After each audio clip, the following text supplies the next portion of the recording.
Hi, God bless you. This is some thoughts on, what is it, Red Nose Day, and the lead singer from Soundgarden, Cornell, hopefully I'm saying it right. Anywho, Lord have mercy on his family and everyone, all his loved ones. Suicide, not too many people understand that. I don't know, it doesn't seem like too many people understand that. And it's just so interesting how, how often in entertainment, like, how often suicide does happen, and it's when people are on the very top, when you think they have everything, when you think everything's perfect. They have the money, they have the fame, they have friends. He was just tweeted about how great his wife was. He had kids. He just had performed to a sold-out concert. It's you just never know. You never know what's going on inside, and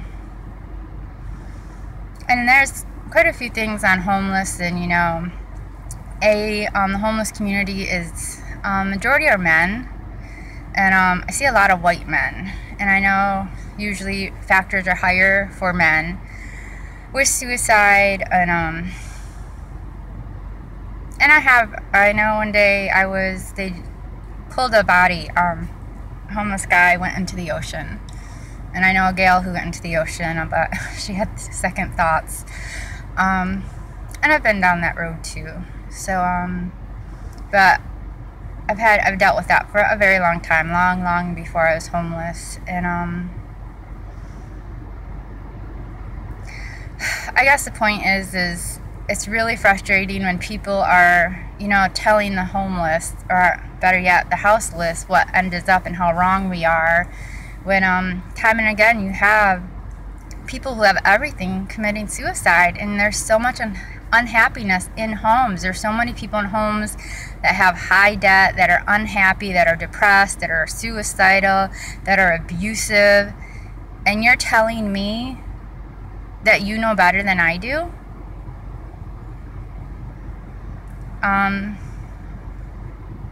No.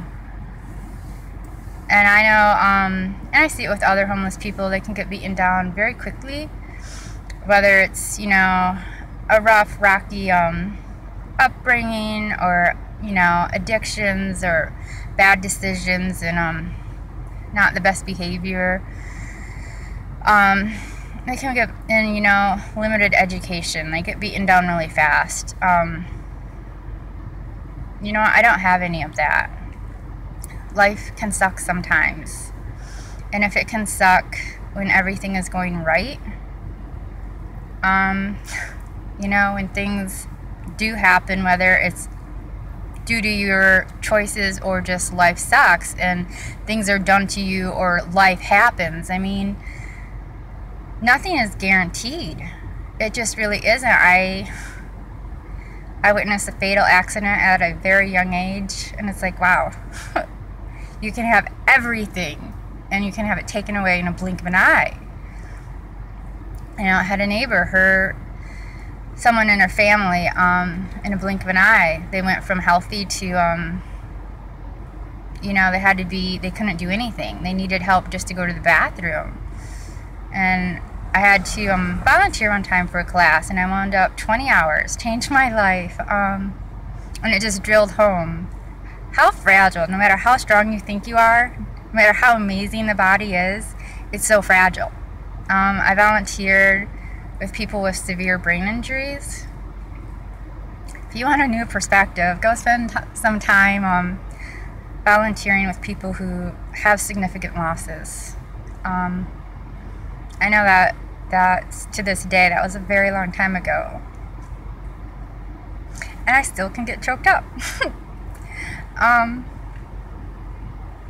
But yeah, so, anywho, I don't know. For me, suicide is just part of life. I don't know how common it is for other people. But, I just know condemning and pressuring people, that doesn't help.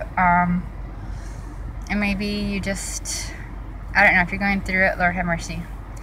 and may He give you the strength to get to the next phase, and find the small joys in the day.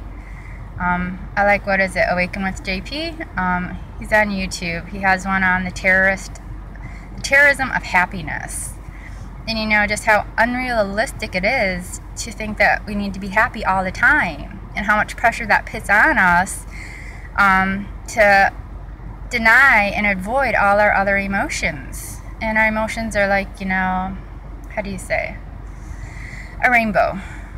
And you know, rainbow isn't just one color, it's a lot of colors, and we may not like some colors more than other, but there's a lot of emotions, and we need not to fear them, and we need to rest in the fact that feelings change, and feelings aren't necessarily facts, they're guides, and things do pass and they do change, even when it feels like it's never going to change. It can change in a blink of an eye. It can change for the better. But yeah, and on Red Nose Day, I guess it's this week. Hopefully I'll get this up this week, this video.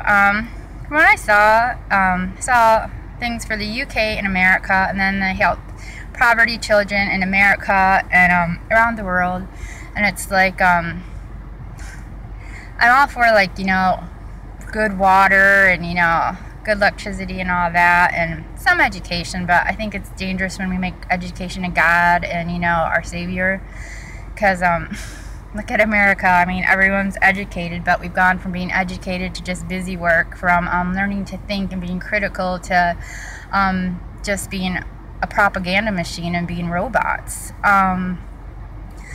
What bothers me with it is because it's like, again, they're attacking homeless.